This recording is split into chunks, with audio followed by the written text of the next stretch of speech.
Dito po tayo mga kasadik, umuwi tayo ng Pampanga. Kung saan po tayo lumaki.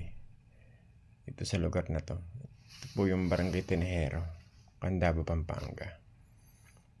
Tayo po bibisita sa ating mga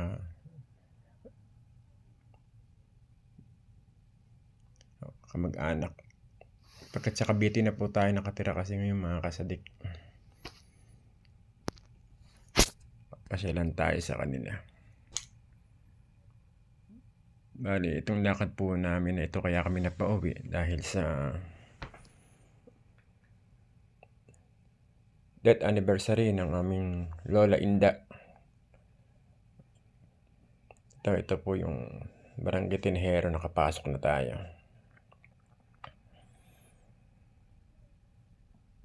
Yan, nung araw po nilalakad ko lang yan. Yan ang ating childhood. I never forget.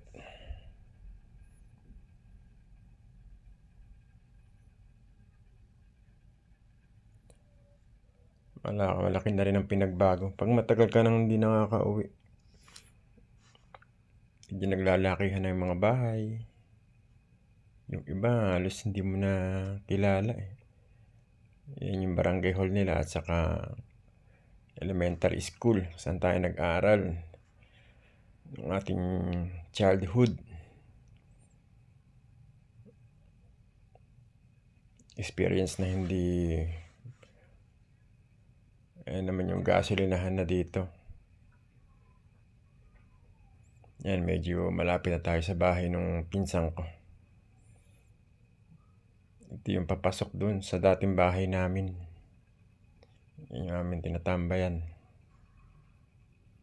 Shout out kay Onad Palo. Ito, malapit na tayo sa bahay ng tito ko. Ito yung likod ng bahay ng aking tito.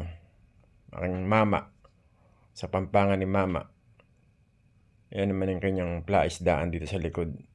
Napakasarap po ng tilapia dyan. Ilubog mo lang screen eh. Siguradong may pang-ihaw na. Kagaganda ng chiko nila. Mahilig po kasi magtanim yung aking mama. Nung kanyang kalakasan pa. Maya magsha-shut daw sila. Parang nahirapan ako huminga. Nag-jeep na lang ako. Sabi, hindi naman gamot eh. Yung sa ating kasi may anxiety, goli, parang gamis, pampakalma.